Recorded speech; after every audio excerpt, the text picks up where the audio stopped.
গাড়ি আগে থেকে ঢুকেছিল এখানে হাইবার আর আগা দিকে ফ্র্যাকচার আছে হাইবারের।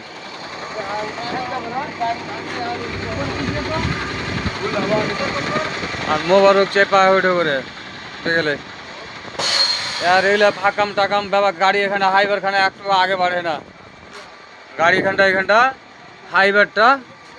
হাইবারটা একটু আগে আগে লিখি তো আগে যায় না গাড়িটা। खाला से हॉस्पिटल चले गए। ये देख मुबारक उसका भी है पूरा सीरियस।